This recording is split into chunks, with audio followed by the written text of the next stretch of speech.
और अब बात दिल्ली में कृषि कानून के खिलाफ अकाली दल के विरोध प्रदर्शन की। आज कृषि कानून की पहली सालगिरह है। आज ही के दिन संसद में इस कानून को पास किया गया था। अकाली दल ने इस दिन को काला दिवस के तौर पर मनाने का ऐलान किया है। गुरुद्वारा रकाबगंज से संसद तक प्रोटेस्ट मार्च निकालने के लिए बड़ी तादाद में रात से ही पंजाब से लोग दिल्ली पहुंच गए हैं। दिल्ली पुलिस ने भी जगह जगह बैरिकेडिंग कर अकाली दल के कार्यकर्ताओं को रोक दिया है। अकाली दल के कार्यकर्ताओं ने पुलिस और सरकार के खिलाफ नारेबाजी की।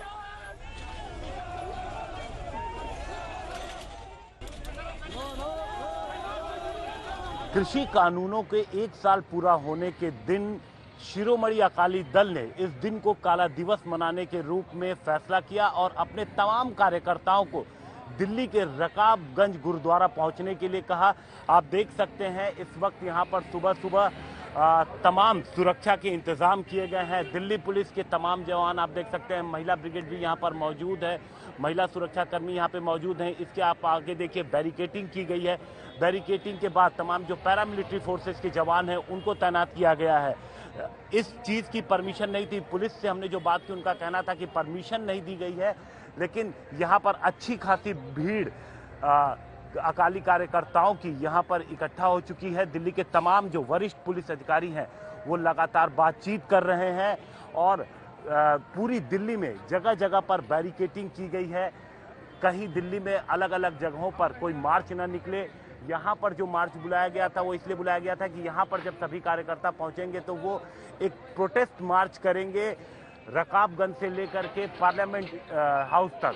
लेकिन पुलिस ने यहाँ पर सुरक्षा के तमाम इंतजाम किए और साथ ही साथ पुलिस लगातार जो नेता यहाँ पे मौजूद हैं उनसे भी संपर्क में उनसे बातचीत कर रही है। कैमरामैन सचिन चंडोक के साथ हिमांशु मिश्रा, दिल्ली आज तक।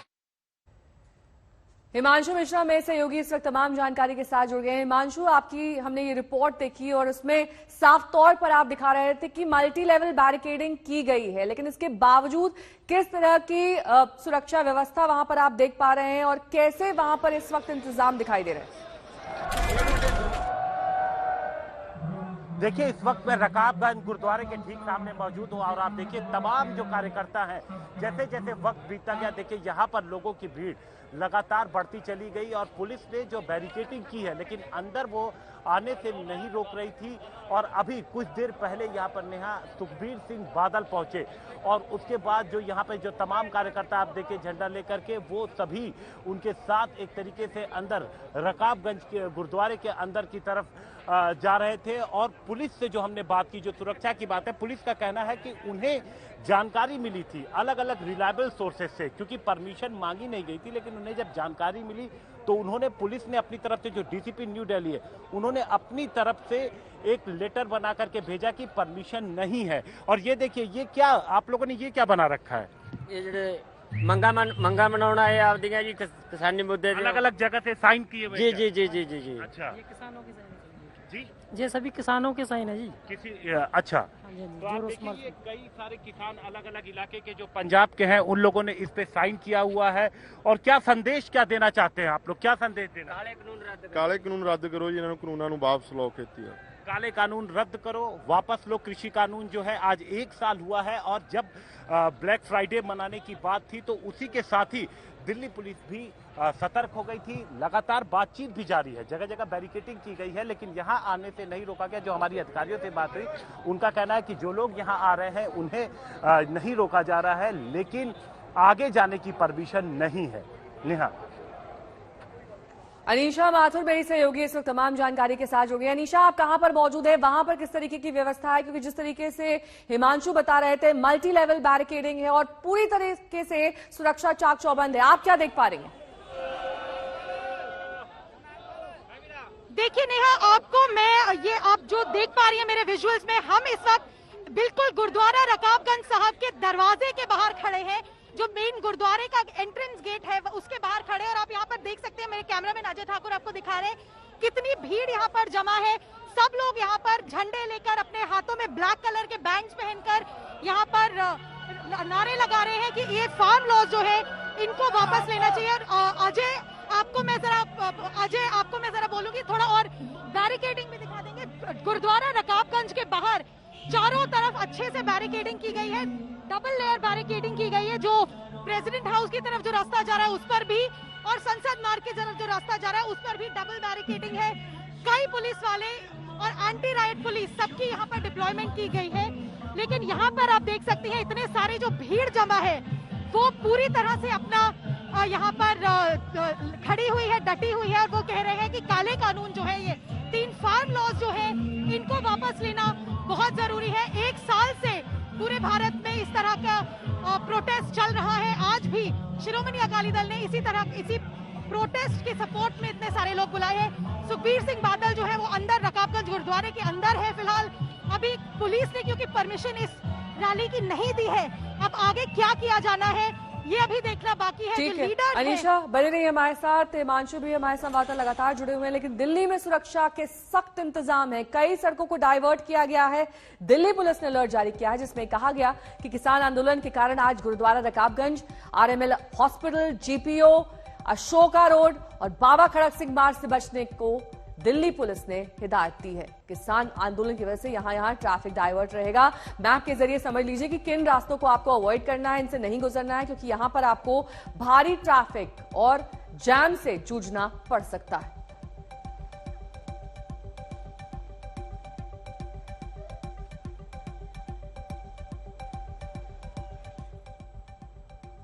तो तीनों कृषि कानून के 1 साल पूरे होने के मौके पर किसान नेता राकेश टिकैत ने हुंकार भरी। आज तक से एक्सक्लूसिव बातचीत में उन्होंने कहा कि अपनी मांगों के लिए 10 साल तक धरना प्रदर्शन वो कर सकते हैं। पीएम मोदी की सालगिरह पर उन्होंने कहा कि हम जन्मदिन पर दान पुण्य रखने की उम्मीद नहीं कर रहे हैं, बस हमें अपना हक दे दें। कुमार कुणाल मेरे सहयोगी इस वक्त राकेश टिकैत के साथ मौजूद है। कुमार, इनसे जानिए, अब तो तमाम राजनीतिक दलों का समर्थन से इन्हें हासिल हो चुका है, इनकी ताकत और ज्यादा बढ़ गई है, 1 साल पूरा हो चुका है और 10 साल की ये हुंकार भर रहे हैं।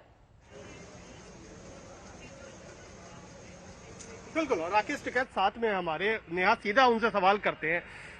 साल पूरा हो गया कृषि कानून का, कई सारे राजनीतिक दल सड़कों पर है, आप क्या है, अब साल पूरा हो गया, कहां बात जा रही है? अभी सरकार तो कहीं मिली नहीं हमको। भाई सरकार मिले, वो बातचीत करें तो बताओ कि क्या प्रोग्रेस अभी हुई। अभी तो 1 साल कानून बने हुए को हुआ और आंदोलन 1 साल से ज्यादा आंदोलन को भी हो गया, चल रहा। 10 महीने यहाँ पे हो गए और 3-3, 4-4 महीने लोग अब अपने वहां पे, जैसे जब ये ऑर्डिनेंस लेकर आए, जब से ये आंदोलन शुरू हुआ देश भर में। तो अभी आप लोग यहाँ टेंट में बैठे हुए हैं, ये कब तक का इरादा है? आप क्या लगता है कब तक ये चलेगा? देखो, जब तक भारत सरकार काम नहीं करेगी ये जब तक चलेगा, इसकी कोई लिमिट नहीं है। हमने भी डेट दे देकर देख ली कि हम इसे 6 महीने चलाएंगे, हम 2 महीने चलाएंगे, हम अक्टूबर तक चलाएंगे। तो अब तो भाई ये अनलिमिटेड हो गया, ये कब तक चलेगा हमको जानकारी नहीं है। लेकिन जब तक सरकार कानून वापसी नहीं लेगी, एमएसपी पे गारंटी कानून नहीं देगी, पोल्यूशन वाले हैं, बहुत सी चीजें हैं, इस पर कमेटियां नहीं बनने की, भारत सरकार बातचीत नहीं करने की, इसका समाधान नहीं निकाल लेगी, जब तक ये आंदोलन चलता रहेगा। अच्छा, आज मोदी जी का जन्मदिन भी है, प्रधानमंत्री मोदी का, तो उनसे कोई आपको लगता है कि एक तोहफा मिलने की उम्मीद है? इतना प्रोटेस्ट चल रहा है, आप भी बैठे हुए हो, तो उम्मीद कुछ है आपको? कोई उम्मीद नहीं। तोहफा का को महाराज का जन्मदिन है कि तोहफा वो बांटेंगे, राजा महाराजा है, अगर भाई आज सब राजपाट अपना दे देगा, ये तो केक काटेंगे, ये करेंगे अपना, वो ले लेंगे। जन्मदिन है अपना, मनाओ जन्मदिन। उन किसानों के लिए 2 शब्द कह दे अपने जन्मदिन में, जिनके परिवार के लोग चले गए। लगती नहीं उम्मीद कि आज कुछ करेंगे। देखा, यहाँ पर साफ कह रहे हैं कि जब तक कानून वापसी नहीं होगी तब तक घर वापसी नहीं होगी। ये तो पहले का है, कह रहे हैं 10 साल भी लगेगा, हम बैठे रहेंगे, अब तो अनलिमिटेड इन्होंने कह दिया है। दूसरी बात है कि प्रधानमंत्री से किसी तरीके की उम्मीद नहीं है, जन्मदिन है प्रधानमंत्री का, लेकिन कह रहे हैं कि केक कटेगा, लेकिन किसानों को याद कर लिया जाए जन्मदिन के मौके पर, वही इनके लिए काफी बड़ी बात है। प्रधानमंत्री को याद करना चाहिए। बहुत बहुत शुक्रिया कुमार इस तमाम बातचीत के लिए आपका, क्योंकि हमने राकेश टिकैत के मन को जाना। उनका ये कहना है कि अभी फिलहाल समय सीमा तय नहीं की गई है इस आंदोलन की, ये जारी रह सकता है और 10 साल तक भी जारी रह सकता है। प्रधानमंत्री नरेंद्र मोदी ने कल रक्षा विभाग के नए दफ्तर का उद्घाटन किया, जो 24 महीने की जगह 12 महीने में पूरा कर लिया गया है। लेकिन प्रधानमंत्री की चिंता देश के उन दूसरे सैकड़ों प्रोजेक्ट्स पर है जहां लेट लतीफी के चलते जनता का 4 लाख करोड़ रुपए ज्यादा लग रहा है।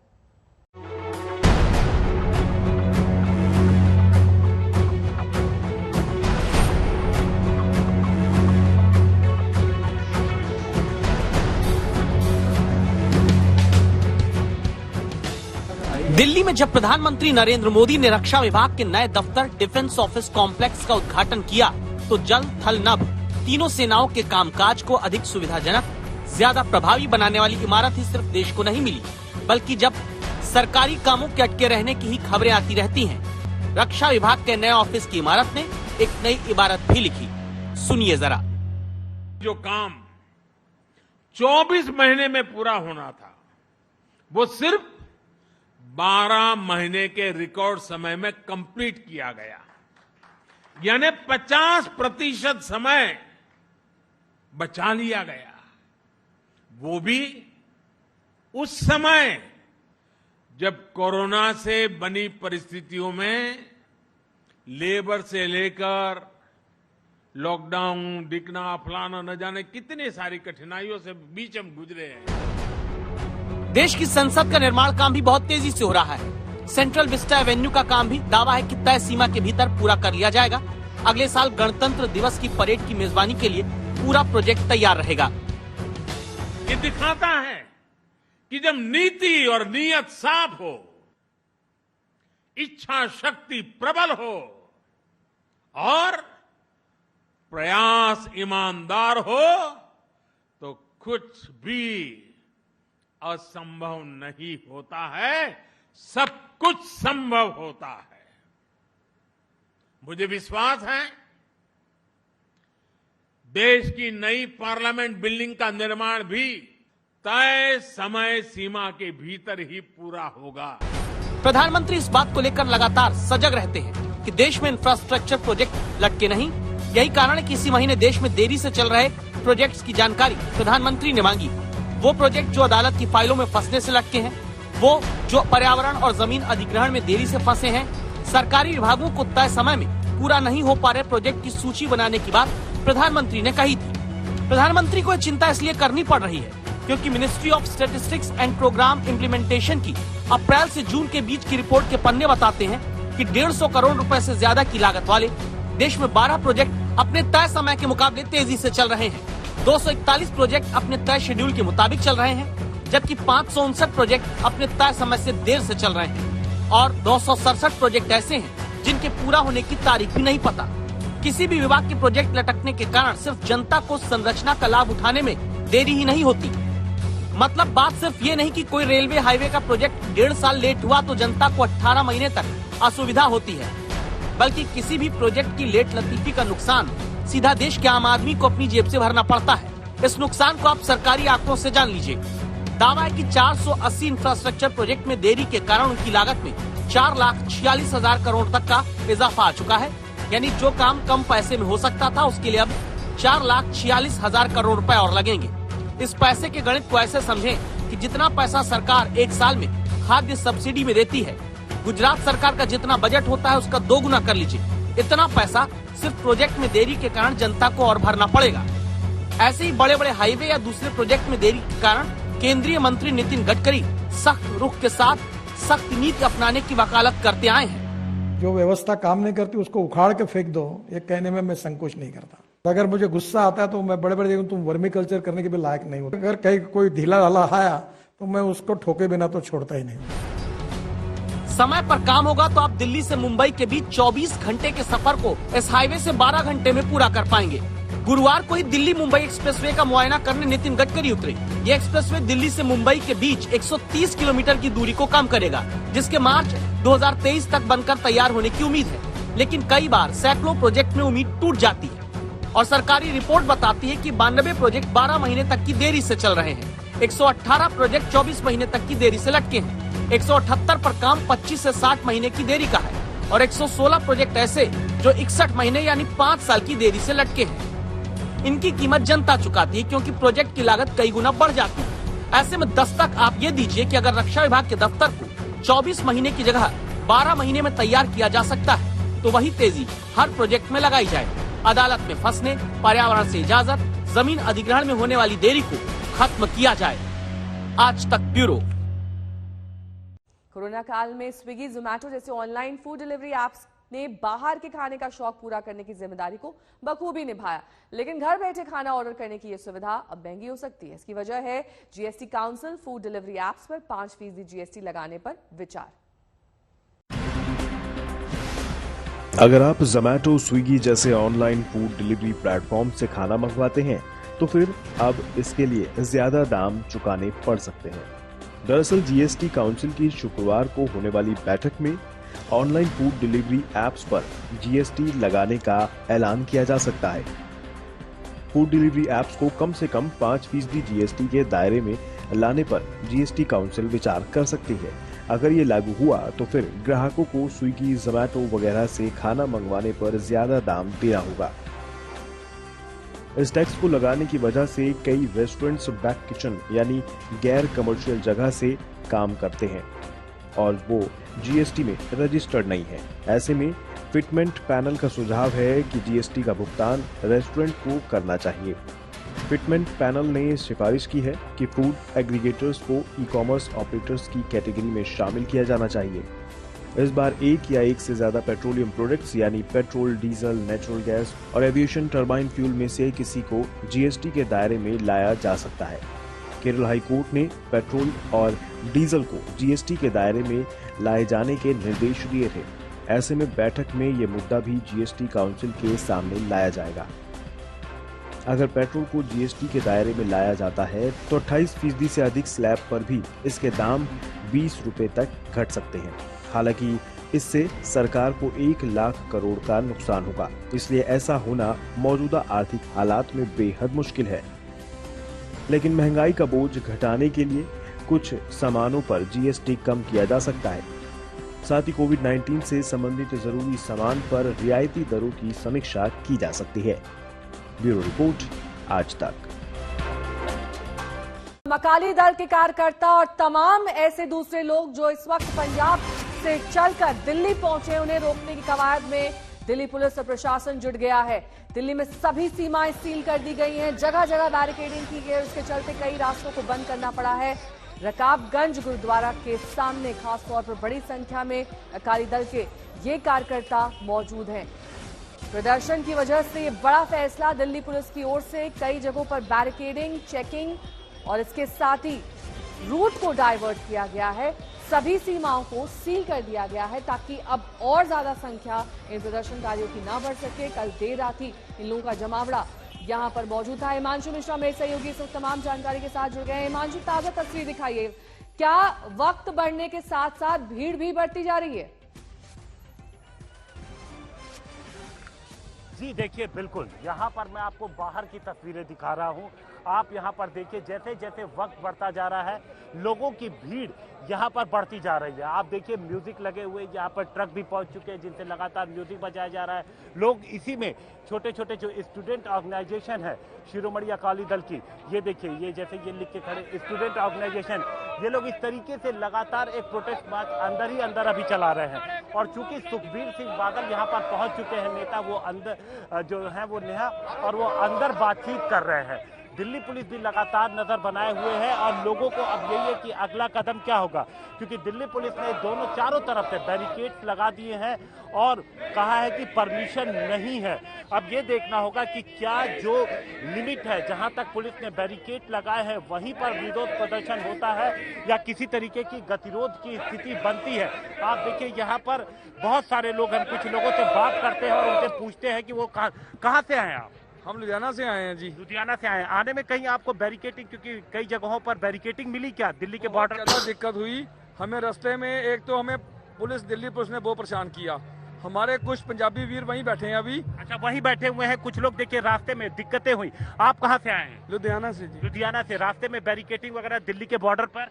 हरियाणा में भी पूरा तंग किया पुलिस ने, दिल्ली में भी। हम गाड़ियां कहीं खड़ियां करके ऑटो में पैदल चल के यहाँ तक, ऑटो में पैदल चल के लोग यहाँ पर आए हैं। और जो अब खबर आ रही है कि कई सारे जो कच्चे पक्के रास्ते थे वहां पर भी पुलिस मौजूद है, जिससे जो आम लोग हैं, जो नौकरी पेशा लोग हैं, उन्हें भी दिक्कतें आ रही हैं।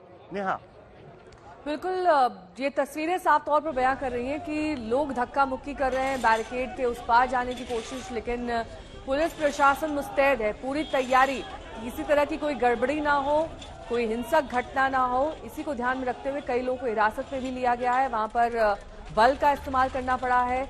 ये तमाम प्रदर्शनकारी पंजाब के अलग अलग हिस्सों से इस वक्त दिल्ली में मौजूद हैं और कहा जा रहा है कि लंबे वक्त तक ये धरना प्रदर्शन जारी रह सकता है। कृषि कानून बिल को लेकर राकेश टिकैत भी साफ तौर पर कह रहे हैं कि बेमियादी ये धरना प्रदर्शन हो सकता है क्योंकि सरकार हमारी बात नहीं सुन रही है। अनीशा माथुर मेरी सहयोगी इस वक्त तमाम जानकारी के साथ जुड़ गई। अनीशा, आप तो ठीक रकाबगंज गुरुद्वारे के बाहर मौजूद हैं, वहां की तस्वीर दिखाइए। देखिए नेहा, मैं अपने कैमरामैन अजय ठाकुर को बोलूंगी थोड़ा पैन करके आपको दिखाएं। हम बिल्कुल जो बाहर की तरफ जो गोल चक्कर की तरफ बैरिकेडिंग है बस वहां पर खड़े हैं। यहाँ पर भी आप देख सकते हैं कई लोग प्रोटेस्टर्स जो है अपने झंडे लेकर, प्लेकार्ड लेकर यहाँ खड़े हैं। लेकिन अभी फिलहाल हो रहा है इंतजार, क्योंकि शिरोमणि अकाली दल की जो लीडरशिप है वो लोग अंदर है रकाबगंज गुरुद्वारे के और डिसीजन अभी लेंगे, क्योंकि दिल्ली पुलिस ने इन लोगों को ये प्रोटेस्ट मार्च करने की इजाजत नहीं दी। आप देख सकते हैं हजारों की तादाद में यहाँ पे प्रोटेस्टर्स आए हुए हैं और वो लोग इंतजार कर रहे हैं कि लीडर्स की तरफ से कोई इनको इंस्ट्रक्शन मिले कि आगे आखिर करना क्या है। दिल्ली पुलिस की अगर तैयारियों की बात करें तो आपको मैं दिखा दूं, यहाँ पर भी चारों तरफ बहुत पुख्ता बैरिकेडिंग की गई है। बहुत सारे दिल्ली पुलिस और एंटी राइट पुलिस के लोग जो है यहाँ पर मौजूद हैं। दिल्ली बॉर्डर्स को सील कर दिया गया है। बहादुरगढ़ झरोडा बॉर्डर पे सीमाएं बंद कर दी गई हैं। निजामपुर बॉर्डर, सिद्दीपुर गांव वगैरह सारे जो बॉर्डर्स हैं, दिल्ली से पंजाब की तरफ से दिल्ली आने वाले जो बॉर्डर्स हैं उनको सील कर दिया गया है, क्योंकि आज ये जो प्रोटेस्ट मार्च का कॉल है शिरोमणि अकाली दल की तरफ से, आज काला दिवस जो मना रहे हैं कि 1 साल हो गया है और जो तीनों वो जो फार्म लॉज है, तो कानून जो है उनको वापस नहीं लिया गया। तो आप यहाँ पर देख सकते हैं ये झंडे लिए हुए हैं लोगों ने, अपने हाथों पर या बाहों पर ये काला पट्टा बांधा हुआ है और पूरी तरह से यहाँ पर पूरे जोश के साथ ये प्रोटेस्टर्स खड़े हैं। लेकिन दिल्ली पुलिस की भी पूरी तैयारी पुख्ता है। सारे जो राजधानी दिल्ली में जाने वाली जो सड़कें हैं, बहादुरगढ़ नजफगढ़ रोड पर भी काफी पुलिस की नाकेबंदी करी गई है, पूरी सीमाएं सील करी गई है ताकि दिल्ली में कोई अभद्र कोई घटना ना हो, कुछ गड़बड़ ना हो। और यहाँ पर भी गुरुद्वारा रकाबगंज के बाहर भी चारों तरफ, पीछे की तरफ आपको हम दिखा दें तो अजय आप अगर पैन करके दिखाएं, पीछे की तरफ जहाँ प्रेसिडेंट हाउस की तरफ सड़क जा रही है यहाँ से, उसको भी अच्छी तरह से सील कर दिया गया है। 2 लाइन की बैरिकेडिंग है, उसके पीछे पुलिस की बसें लगी हुई हैं। इस तरफ, दूसरी तरफ ये जो मेन गोल चक्कर है जो संसद मार्ग की तरफ जा रहा है, यहाँ पर भी डबल लाइन की बैरिकेडिंग है।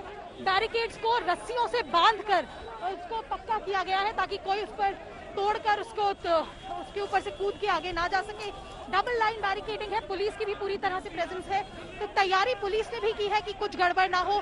लेकिन यहाँ पर जो प्रोटेस्टर्स आए हैं वो भी पूरे जोश के साथ आए हैं कि जो फार्म लॉज हैं जिनके खिलाफ पूरे साल भर से ये मुहिम चल रहा है, उसके बारे में अपना जो उनको कहना है, अपनी बात पूरी तरह से रख कर जाए, सरकार को अच्छे से सुनाई दे कि यहाँ पर प्रोटेस्ट किस बात पे हो रहा है। बिल्कुल अनीशा, और तस्वीरों के जरिए साफ है कि डबल लाइन बैरिकेडिंग की गई है, यानी कि पुलिस को भी इस बात का अंदाजा है कि वहां पर बड़ी संख्या में आज शिरोमणि अकाली दल के कार्यकर्ता पहुंच सकते हैं, क्योंकि पंजाब के अलग अलग हिस्सों से इन्हें यहां पर जुटाया जा रहा है। किसान आंदोलन के चलते ट्रैफिक को भी अलर्ट किया गया है। कई जगह कई रूट्स ऐसे जिन्हें डाइवर्ट किया गया है। अशोका रोड, आरएमएल अस्पताल, बाबा खड़क सिंह मार्ग, ये तमाम वो रूट्स हम आपको मैप के जरिए दिखा रहे हैं जो आज के दिन आपको अवॉइड करने चाहिए। खासतौर पर गुरुद्वारा रकाबगंज के आसपास की जो सड़क है वहां पर जाने से बचें, क्योंकि वहां पर इस वक्त बहुत ज्यादा ट्रैफिक मौजूद है और ट्रैफिक को कई जगहों पर पूरी तरह से बंद भी कर दिया गया है। हिमांशु मेरे सहयोगी इस वक्त तमाम जानकारी के साथ लगातार जुड़े हुए हैं। हिमांशु, राकेश टिकैत की हमने बात सुनी, जाहिर तौर पर इस तरीके के प्रदर्शन अब आए दिन की बात हो गए हैं। ऐसे में ये सेंट्रल इलाका है, ये तो बहुत ज्यादा प्रभावित होता है, कई रूट्स इससे जुड़े हुए हैं।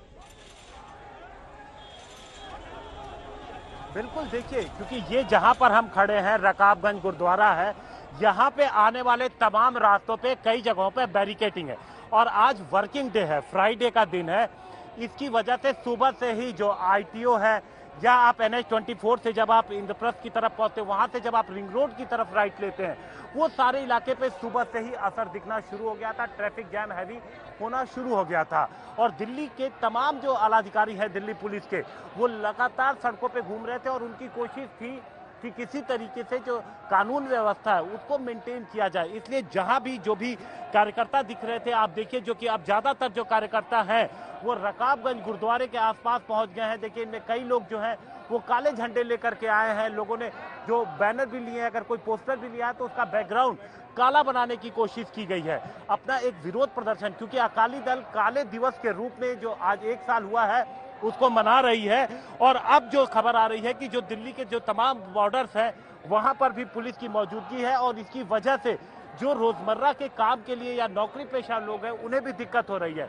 और ये जो कई कार्यकर्ताओं से हम लोगों ने जो बात किया, जो यहाँ पहुंचे हैं, उनका कहना है कि काफी दिक्कत हुई। और ये देखिए, लगातार जो पुलिस के अधिकारी हैं यहाँ पर वो बीच में भी आ जा रहे हैं और लोगों से जो बैरिकेटिंग के बीच में, क्योंकि जहाँ पर हम खड़े हैं नेहा, चारों तरफ से इस इलाके को बैरिकेटिंग कर दिया गया है। और ये देखिए, पुलिस के जो जवान हैं, जो अधिकारी हैं, उनकी कोशिश है कि जो नेता लोग हैं उनसे बातचीत की जाए। और अंदर सुखबीर सिंह बादल मौजूद है और वहां पर बातचीत चल रही है और ज्यादातर लोग जो यहाँ पर हैं उन्हें इंतजार है कि अंदर से क्या कहा जाता है और पुलिस को भी उसी का इंतजार है। इस बीच पुलिस लगातार बातचीत भी करने की कोशिश कर रही है, क्योंकि पुलिस ने ये कहा कि जब उन्हें जानकारी नहीं दी गई थी, ऑफिशियली कोई परमिशन मांगा ही नहीं गया था, जिसके बाद रिलायबल सोर्सेज से जब उनको कंफर्म हुआ कि हाँ, फ्राइडे के दिन इस तरीके से एक प्रोटेस्ट मार्च रकाबगंज गुरुद्वारे से पार्लियामेंट के लिए निकाला जा सकता है, तो इसके बाद पुलिस ने खुद ही अपनी तरफ से एक रिजेक्शन लेटर शिरोमणि अकाली दल के जो सुखबीर सिंह बादल हैं उनके नाम से दिल्ली पुलिस के DCP जो नई दिल्ली है उनकी तरफ से जारी किया गया। और ये कहा गया तरह तरह की जो उसमें 144 लागू है, NDMA एक्ट, जो इस वक्त कोरोना की वजह से जो गाइडलाइंस हैं उन सब चीज़ों की बात कही गई और कहा गया कि आपको परमिशन नहीं है किसी तरीके की मार्च की। लेकिन यहाँ पर सारे किसान अब इकट्ठे हुए हैं, पुलिस ने इस पूरे नजर बनाए हुए हैं, तमाम जो आलाधिकारी हैं वो यहाँ पर पहुंचे हुए हैं, नजर बना के बहुत बहुत शुक्रिया इस तमाम जानकारी के लिए आपका, हिमांशु। आज प्रधानमंत्री नरेंद्र मोदी का 71वां जन्मदिन है। बीजेपी ने PM के जन्मदिन पर सेवा और समर्पण अभियान की शुरुआत की है। PM मोदी का जन्मदिन मनाने की कई शहरों से तस्वीरें आ रही हैं। पुणे में इस मौके पर पुणे ऑन पेडल्स नामक भव्य साइकिल रैली का आयोजन किया गया और इस रैली को राज्यपाल भगत सिंह कोश्यारी ने हरी झंडी दिखाई। दरभंगा में 71 किलो का लड्डू बनाया गया है। वाराणसी में गंगा आरती में PM मोदी को शुभकामनाएं दी गई।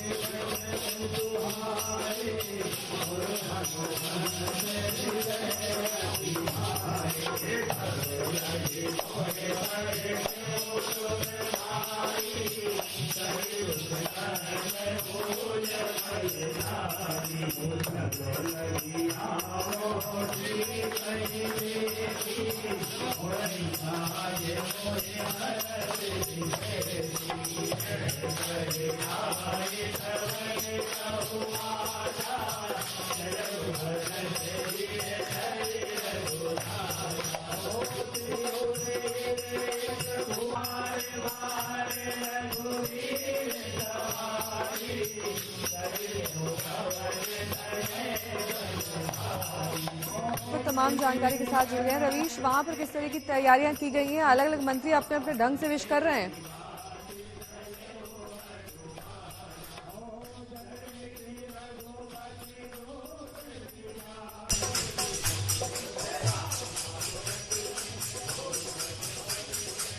जी जी जी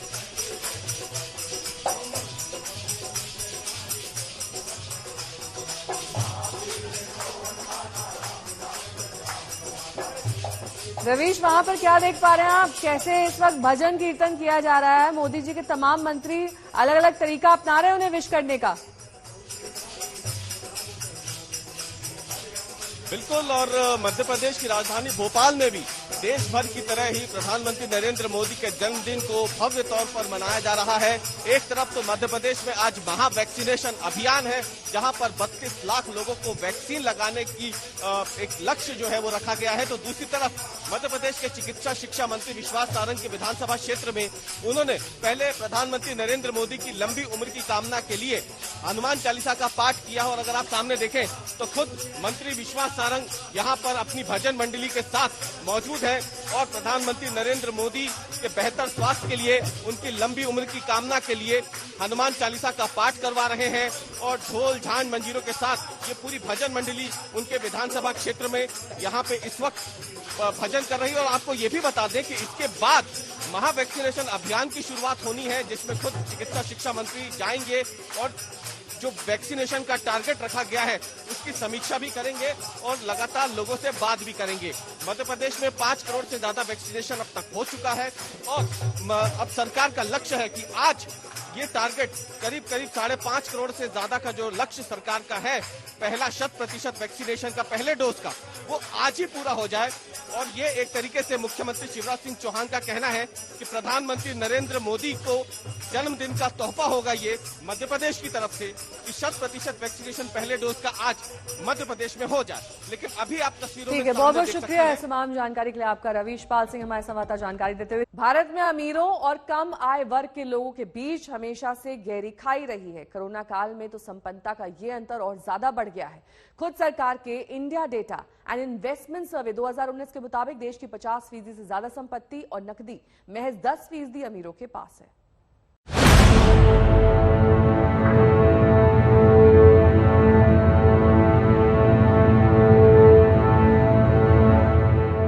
कोरोना ने लोगों की आमदनी पर जमकर प्रहार किया है। इस बेरहम महामारी ने जिंदगी छीनी है तो कहीं नौकरियां और रोजगार के जरिए भी तहस नहस कर दिए हैं। इससे संपन्नता का संतुलन खराब हो गया है, लेकिन ये संतुलन पहले भी अमीरों के पक्ष में झुका हुआ था। सरकार के इंडिया डेट एंड इन्वेस्टमेंट सर्वे 2019 के मुताबिक भारत के 10% अमीरों के पास देश की फिजिकल और वित्तीय संपत्ति का आधा हिस्सा मौजूद है, जबकि देश की 50% आबादी फिजिकल और वित्तीय संपत्ति में महज 10% हिस्सेदारी रखती है।